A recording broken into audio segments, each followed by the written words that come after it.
তো গাইস সেদিনকে চলে গেছিলাম আমি জঙ্গলে পাতা কুড়োতে। আর কেনই বা পাতা কুড়োতে গেছিলাম, চলো তাহলে ব্যাপারটা শুরুর থেকে দেখাই। তো hello guys, welcome back to my channel.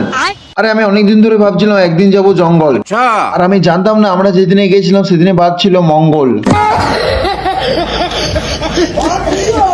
আরে বা দারুণ দিলাম তো। তো যা বটে বটে, তাই আর দেরি না করে বেরিয়ে পড়লাম জঙ্গল যাবার উদ্দেশ্যে। আরে তারপরে দেখলাম যে সাইকেলে চেপে আমাকে দেখে দেখে আমার একটা বিগ ফ্যান যাচ্ছে। এখানে দেখলাম যে গাড়ি পরে হেলমেট চালাচ্ছে, মানে সরি একটু ভুলে গেল। আমি বললাম আমাদের বাইকের ড্রাইভারকে যে বাইকটা নিয়ে এই টোটোটাকে ওভারটেক করতে হবে, আর একটুর জন্য আমার এই 32টা দাঁত ছেড়ে পড়ে যেত। আর এখানে দেখলাম আবার ট্রাক্টরটা ন্যাচটা কাটা। তো তারপরেই আমরা চলে এসেছিলাম জঙ্গলে। আমরা কিন্তু পাতা আনতে আসিনি, আমরা এসেছিলাম জঙ্গলে কুল খেতে এবং তার সাথে ছবি তুলতে। আর কুলটা যা টক, আমার মুখটা পুরো আমলি দিল। তো গাইস আজকের ভিডিওটা এই পর্যন্তই।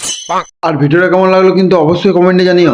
আর এই ধরনের মিনি ব্লগ পেতে আমার চ্যানেলটাকে ফলো সাবস্ক্রাইব করতে বলো না কিন্তু। দেখা হচ্ছে নেক্সট ভিডিওতে। তো চলো টাটা, বাই বাই।